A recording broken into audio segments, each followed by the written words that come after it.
Hello, everybody. This is a presentation on the fact that on the 15th of April this year, last week basically, the Department of Employment and Labour have gazetted 5-year sectoral numerical targets for designated groups for a number of different industries and sectors. And this all falls under the umbrella of the Employment Equity Act. These targets are binding from the date of publication, in other words, the 15th of April, and must be integrated into your affirmative action programs if you are a designated employer. In other words, you employ over 50 people.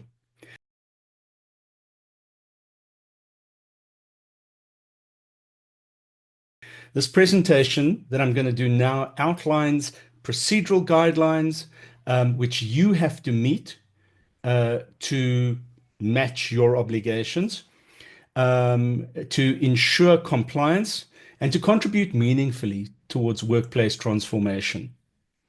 So as far as the procedural guidelines are concerned, there are a number. The first is that you have to audit your current demographic profile in your business. Now, remember a previous presentation of mine on the economically active population profile, which was gazetted in January of this year. And that profile actually says this is demographically how the South African population looks in terms of white, colored, Indian, and black personnel within your organization. It doesn't, by the way, include the disillusioned, the people who've stopped looking for work for a variety of reasons. So in terms of establishing this baseline to identify your compliance gaps within your organization, these are your operational considerations. Number one, you have to assign a dedicated HR or transformation officer within your organization to lead the demographic audit. It's not a full-time job, it's not a full-time position, but someone has to be assigned that task. You have to pull your workforce data, categorized by your occupational levels and your job grades from your payroll system. If you're not able to do that because you don't have a grading system within your organization, you have to first obviously implement a grading system within your organization. And then from an occupational level perspective, you need simply then to categorize your jobs into those various occupational levels. You need to use race, gender, disability, and nationality as the key variables in this baseline profile for your business that you're establishing. You've got to align those occupational levels with those who are defined in your EEA 9, which is the occupational level table, which is in fact attached to the Employment Equity Act and the regulations. You've got to use your sector-specific targets, which is in a separate gazetted document, and I will be covering that in a separate video. But you've got to use those sector-specific targets in this alignment process to identify the gaps within your organization. And remember, in filling those gaps, you've got 5 years to do it, as long as you're doing it, as long as you're operationalizing it. You've got 5 years to get to that set of targets. You've got to generate a variance report showing under and overrepresentation. So we have too many Indian employees in a particular category. We've got too few colored, or in fact, we've got too few African, male or female. So you have to have a variance report, which is your baseline, and do it sooner rather than later, because from there you will set your 5-year action plan in terms of addressing that variance report. And you've got to present your findings then to the Employment Equity Committee within your company for review, endorsement, and sign off, not just by management representatives in your Employment Equity Committee, but in fact by employee representatives within that committee. And here I want to say this to you. There is an employment equity process. There is a workplace skills planning process. In some of your companies, there's a broad-based Black economic empowerment process as well. And I always recommend to my clients, combine those into one transformation committee where you deal with all three of those things. The same people are sitting around the table, from management, from employees, from women within your organization, and disability within your organization. That's how you constitute that Employment Equity Committee. But the same people are sitting around the table dealing with all three of those responsibilities rather than three separate responsibilities. I do want to say one other thing to you, that NEDLAC is asking the department to look very unfavorably on those companies which outsource to an external consultant not the facilitation of the activity, but actually writing the report at the end of the day. If there is no paper trail, if there is no paperwork which actually shows that employers, management, employees, people with disability, women in your workplace are actually sitting down and struggling with these variables in terms of getting this demographic profile for your business right, not only will your employment equity plan and report be rejected, but you, in fact, will be subject to fines and penalties because you've not done it in your company. You've essentially got someone external to do it and you've paid them for that activity, and that's fraud. So you've got to be very, very careful how you use external consultants who are allowed to facilitate the process, but not do it for you. You have to have that muscle memory built up within your company. In terms of this particular operational responsibility, which is to audit and establish your current demographic profile, these are the documents that you can use. You can use the EEA 12 template, which is in the regulations. You should have an internal employment equity tracking dashboard, even if it's just an Excel spreadsheet. And then you should have Excel workforce calculators as well that someone in your company has created. And certainly your business associations will start creating those templates for you and those calculators for you, no doubt about that. The second objective that needs to be operationalized in terms of the Employment Equity Act redraft is for you to update your employment equity plan and targets. So you've got to align your employment equity plan with the gazetted numerical targets that, as I said, is going to be the subject of a separate video. You've got to schedule your employment equity committee meeting to review the variance audit and to discuss the gaps and how you're going to plug those gaps. And you've got to update your employment equity plan. It's called EEA 13 to include your numerical targets per level for the next 5 years, your affirmative action measures, in other words, how you're going to recruit to plug those gaps, your internal promotions, your upskilling plans, and importantly, where you are oversubscribed. And again, the release by the Department of Employment and Labor suggests that there is massive oversubscription in the white community, within the Indian and the colored community in the workplace. So you've got to make sure that the recruitment drives and internal promotions and your upskilling plans relate to where you are most underrepresented. And ordinarily, that's African males and African females. Then you've got to have a budget allocation for your employment equity initiatives, which are signed off by the CFO or the accountant who runs your business. And you've got to have assigned accountability to departmental heads.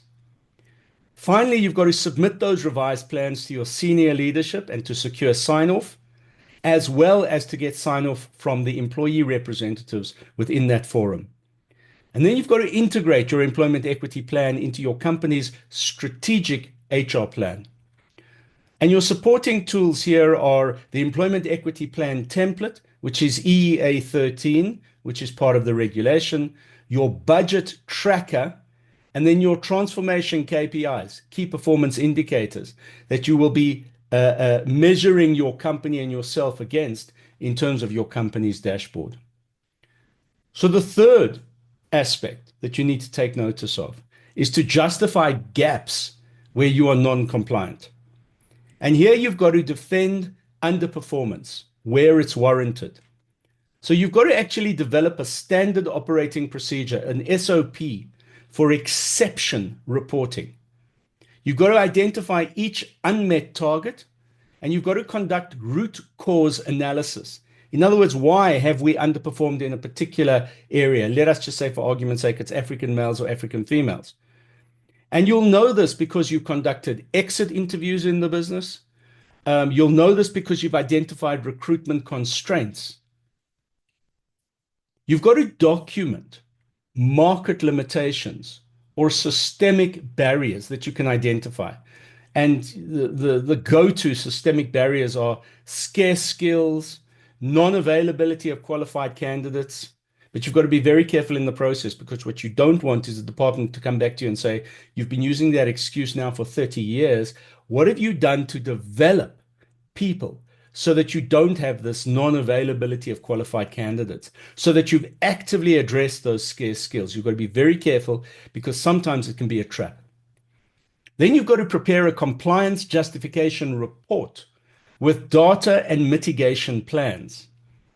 And you've got to keep on file for audits, for upload to the departmental system when the department requests those audits and those justifications and those variation reports. So your supporting tools here are justification templates, scarce skills database via your CETA, for example, that has identified scarce skills, and recruitment records where you've shown that you've tried to address those gaps, but you've failed or you've been unsuccessful or you've not met your targets. The fourth aspect is to enhance recruitment pipelines for designated groups. So designated groups are groups classified as Black beneficiaries. And here we've got colored male and female, Indian male and female, and African male and female. Those are your designated groups, including, by the way, disability. So you've got to create sustainable access to underrepresented talent in your demographic profile of your business. And to do this operationally, you've got to establish MOUs with tertiary institutions that you're comfortable dealing with. And that's TVETs, but it's also private training providers. And don't let anybody tell you you only are allowed to work with public technical vocational education training colleges. Absolute rubbish. You can choose who the provider is that you want to do business with as long as they're accredited. And in fact, as we know, the private providers do a lot better at skilling people than in fact the public providers do. It's just a fact. The statistics bear that out. You've got to design talent development pipelines, such as, for example, internships, bursaries, apprenticeships. Now, for companies which are designated employers, which employ over 50 people, but just do that, there is a case to be made that maybe those pipelines need to be established at a sectoral association level. So, for example, within paint manufacturing, it would be SAPMA, rather than individually within a company. It's really for you to decide individually and also collectively within your particular industry. You've got to implement blind screening tools to eliminate bias, even if it's unconscious bias, in who you're going to shortlist. It's a skill. And if you start to develop that internally in terms of the culture of your business, you'll eventually get it right. There is more than enough reading material in terms of how to do that, but you've got to do it. You've got to start somewhere. You've got to start managing the notion of bias, even if it's unconscious bias, in your workplace. You've got to use advertising platforms that target those underrepresented communities. So there are specific advertising platforms, for example, that know how to reach people with disability, as an example, or know how to reach African females or African males. You've got to track your applicant demographics and hires using employment equity candidate logs. And you've got to be able to report on those hiring process. So those employment equity candidate logs are critically important for you to establish. And it's nothing more than a spreadsheet. Ivor applied for this job on this date, went for this interview with this person, this interview with that person, and we accepted that we should employ him for the following reasons, or we rejected the notion of employing him for the following reasons. Or we decided to bring him in on a formalized program, such as a learnership or a YES program, to see if we could develop him to the point where we were happy to offer him a full-time position. And finally, you've got to monitor conversion rates of designated groups at each stage. In other words, you've actually got to monitor the change in the number of people where there are gaps who are coming into your business, and therefore changing the profile of your business for that particular group of designated beneficiaries.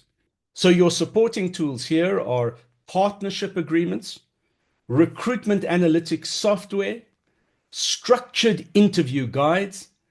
That's what you need to operationalize that particular aspect.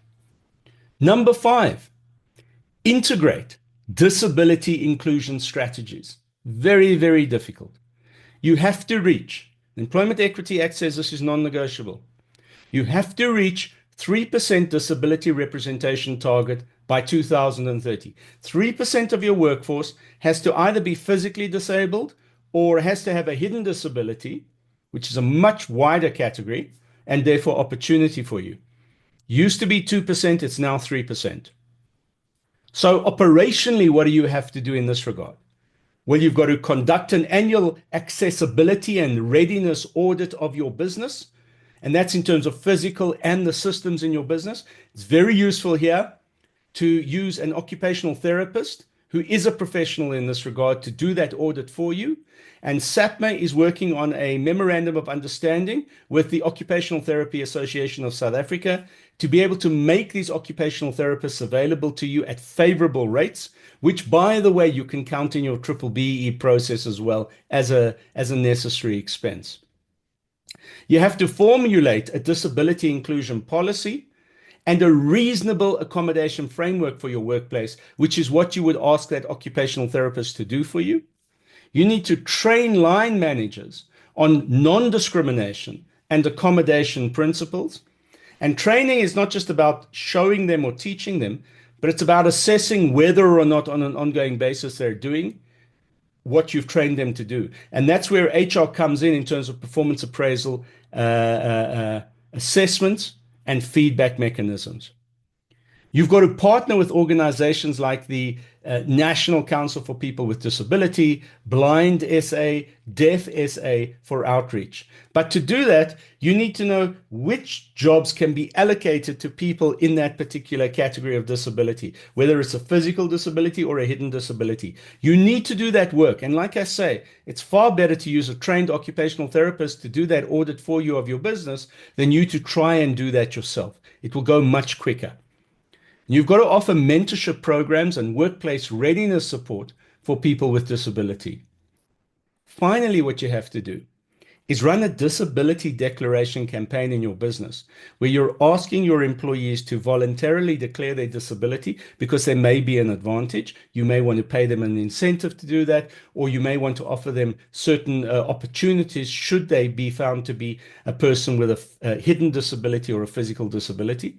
So you've got to capture voluntary disability disclosure data in compliance with PAPIA and make sure that you keep that sacrosanct.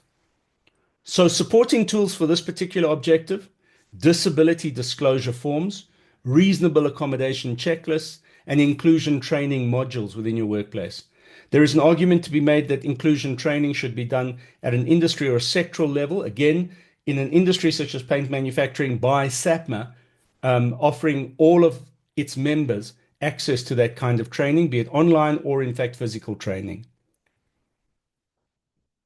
So number 6, prepare for labor inspections or employment equity audits. Now, in this particular regard, you've got to ensure, because remember, you're going to submit your plans and your reports to the Department of Employment and Labor.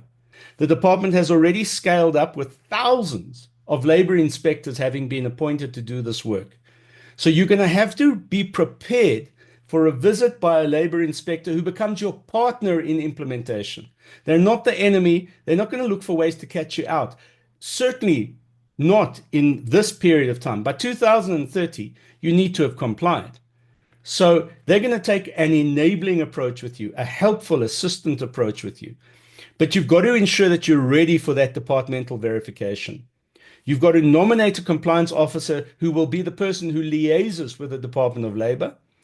And you've got to conduct quarterly internal employment equity audits using compliance checklist that you're building up, but which is available from the Department of Labor. You've got to maintain records in an employee equity compliance file, which includes minutes of your employment equity committee meetings, includes your EEA2 and EEA4 submission confirmations, records of recruitment, promotion, and terminations, and all of your justification reports and updated employment equity plans. You've got to conduct annual mock audits to simulate inspection readiness in your business. It's got to become muscle memory with you in preparing for the submission of your reports, in preparing for labor inspectors knocking on your door. And you've got to have an employment equity compliance dashboard for executive review in your business. So here the supporting tools are your internal employment equity compliance manual, your audit checklist, and your document register. Be prepared. Be organized. So in conclusion, the 2025 gazetted sectoral numerical targets represent a decisive policy shift towards measurable transformation in your workplace. Employers have both a legal obligation and a societal opportunity to contribute to equitable representation in terms of the economically active population profile of this country. By following the procedural steps which I've outlined in this presentation, and by implementing robust operational systems, you as a designated employer will not only comply with the Act, but you'll drive inclusive growth, you'll reduce inequality, and obviously you'll strengthen your organizational culture. Compliance is not only a statutory requirement, it's a strategic imperative. Thanks for listening to this presentation.